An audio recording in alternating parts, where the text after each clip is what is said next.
Pemirsa, pemeriksaan terhadap jurnalis senior Aiman Wicaksono memasuki babak baru. Saat diperiksa, HP Aiman disita polisi. Padahal Aiman diperiksa dalam kapasitasnya sebagai saksi. Apakah pemeriksaan Aiman sesuai prosedur? Berikut perbincangan David Silahoy bersama pengamat kepolisian Bambang Rukminto dan Ketua Pendiri Bakigama 03 Vincentius Mendrova.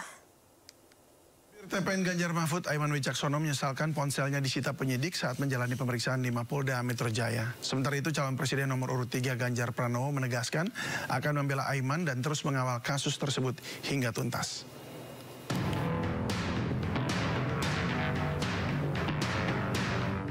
Juru bicara TPN Ganjar Mahfud Aiman Wicaksono menjalani pemeriksaan selama 12 jam di Mapolda Metro Jaya Jumat lalu.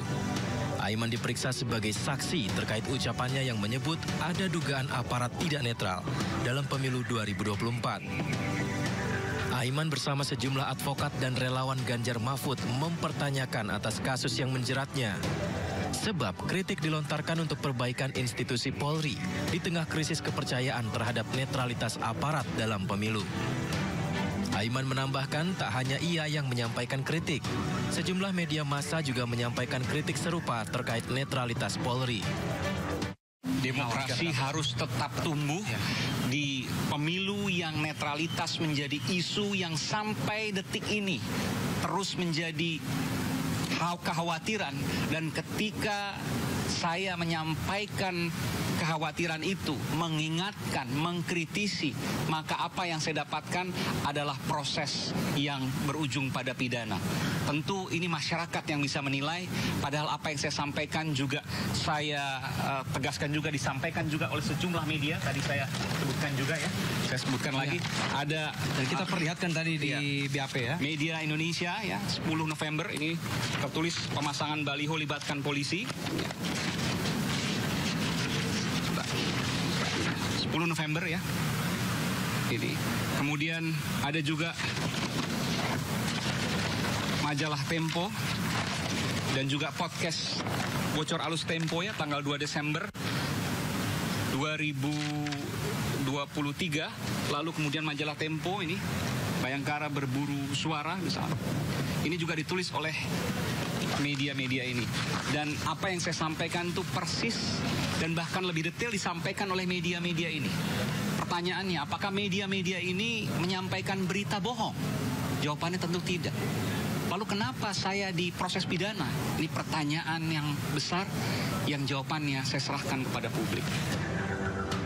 Sementara itu, calon presiden nomor urut 3 Ganjar Pranowo menegaskan pihaknya akan terus membela Aiman dan mengawal kasus ini hingga tuntas.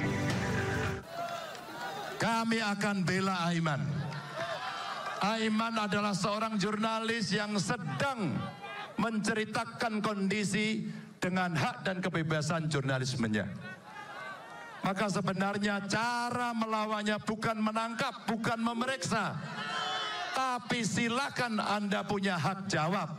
Itulah pers yang bebas yang saat itu diperjuangkan dalam era reformasi.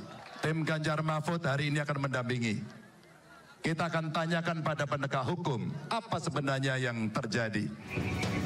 Dalam pemeriksaan di Polda Metro Jaya, penyidik menyita ponsel Aiman dengan dalih untuk kepentingan pembuktian dalam penyidikan. Meski Aiman keberatan, Aiman bersikukuh akan melindungi identitas narasumber yang memberikannya informasi. Dari Jakarta, Tim Liputan iNews melaporkan. Penyitaan handphone milik Aiman Wicaksono oleh penyidik menimbulkan tanda tanya besar di masyarakat. Polda Metro Jaya berdalih penyitaan dilakukan untuk kepentingan penyidikan. Lantas sudah tepatkah langkah yang diambil penyidik menyita handphone seorang yang berstatus sebagai saksi? Tidakkah tindakan tersebut melanggar aturan mengingat handphone merupakan ranah privasi? Untuk membahasnya lebih dalam sudah hadir langsung di studio kami malam ini Wakil Direktur Eksekutif Deputi Hukum TPN Ganjar Mahfud, Vincentius Mendrova. Selamat malam, Pak Vincentius. Selamat malam. Selamat malam. Bagaimana, apa update dari dua kegiatan kalau tidak salah hari ini ya yang dilakukan oleh Aiman beserta dengan Anda sebagai juga tim kuasa hukum? Iya, jadi ini kan sudah diperiksa ya hari Jumat lalu, sebagaimana yang sudah disampaikan bahwa penyidik Polda Metro Jaya ini sudah melakukan penyitaan 4 barang bukti, ya 4 barang bukti yang dimiliki oleh saudara Aiman Wicaksono. Apa saja barang bukti itu? Ya, yang pertama itu handphone ya, saudara Aiman, kemudian SIM card yang digunakan, SIM card, ya, SIM card, ya. Oke. Kemudian Instagram. Instagram, kemudian yang terakhir adalah email. Artinya Instagram, media sosialnya juga disita. Betul. Artinya diblokir untuk akses dari Aiman atau bagaimana? Itu diganti password, dikuasai oleh penyidik.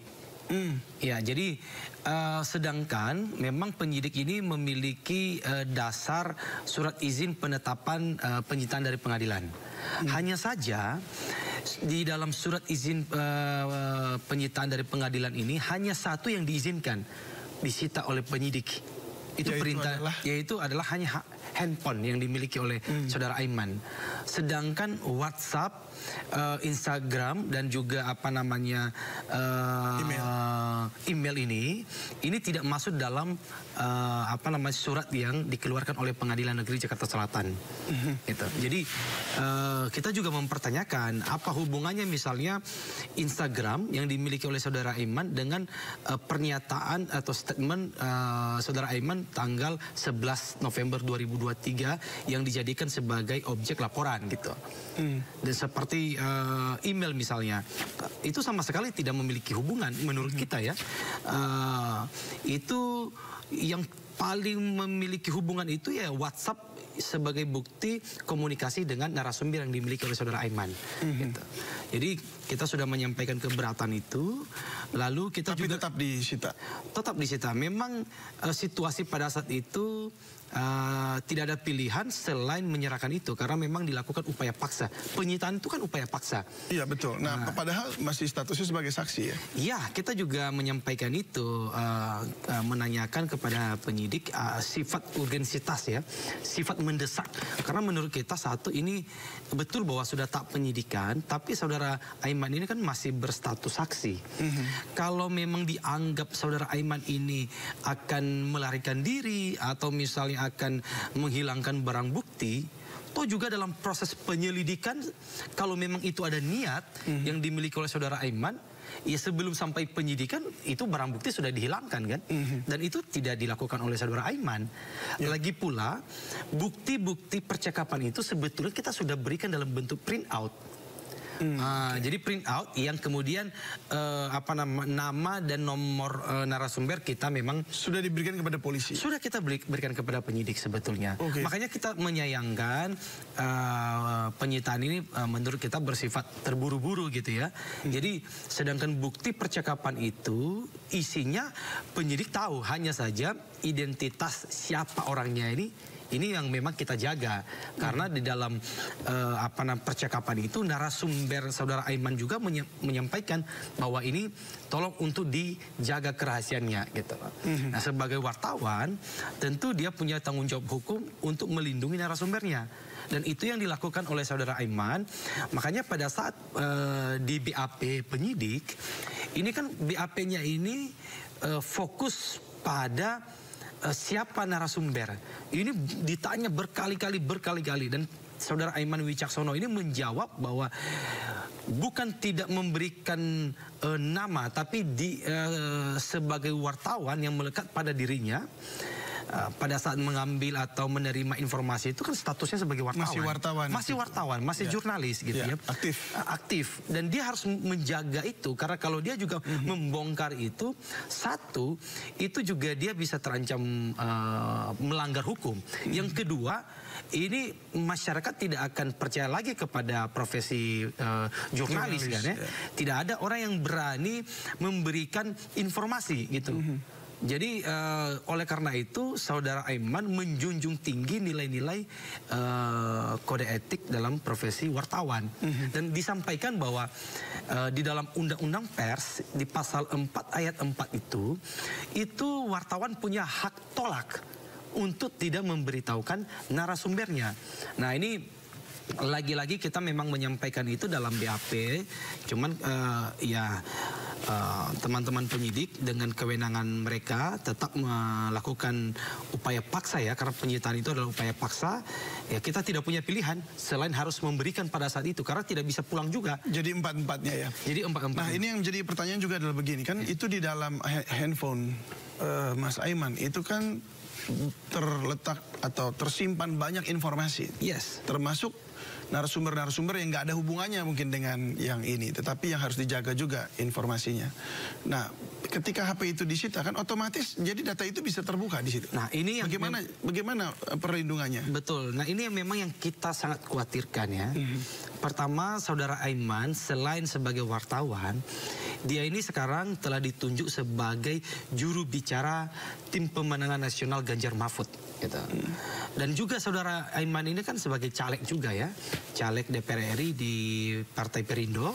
Tentu banyak informasi, banyak data, informasi yang sifatnya rahasia ya yang dimiliki oleh saudara Aiman ini. Jadi kita juga sangat mengkhawatirkan apa jaminan dari penyidik bahwa percakapan-percakapan di luar dari materi kasus ini tidak akan diakses oleh penyidik. Kan begitu. Kita juga tidak mendengar jawaban itu. Apa jaminan gitu ya. Lagi pula saudara Aiman tadi saya sudah sampaikan, itu bukti-bukti percakapannya kan sebetulnya sudah disampaikan. Kan begitu. Sebetulnya yang jauh lebih penting yang harus dipertimbangkan itu adalah apa pesan percakapan dari narasumber itu. Toh juga percakapan itu kalau kita lihat ya, ini narasumbernya menginginkan netralitas. Jadi dari institusi yang Polri, mereka mau menjaga itu. Jadi niat narasumber ini juga sangat baik itu loh. Maksud daripada saudara Aiman juga menyampaikan itu di publik bukan untuk menghakimi satu institusi ya, tetapi justru memberikan semacam masukan. Ini juga bagian dari partisipasi publik, partisipasi saudara Aiman untuk tetap menjaga institusi Polri supaya tetap pada ranah netralitas. Baik. Lalu apa langkah selanjutnya ini? Mengingat bahwa ini masih di tangan penyidik juga ya, dan masih ada proses. Betul, kita ini sudah terjadi ya. Kita sangat menyayangkan itu. Kita sedang berproses di Dewan Pers. Hari ini tadi Dewan Pers memanggil kita untuk mengklarifikasi, gitu ya, mengklarifikasi, memvaliditas keabsahan dari saudara Aiman sebagai wartawan. Dan sekarang kita dari tim hukum TPN sedang mempertimbangkan untuk melakukan pra-peradilan atas penyitaan barang bukti yang dimiliki oleh saudara Aiman. Baik, dan itu dalam waktu dekat ini ya? Dalam waktu dekat. Baik kalau begitu. Ya, semoga apa juga yang diperjuangkan juga boleh mendapat jalan keluar yang terbaik ya. Baik.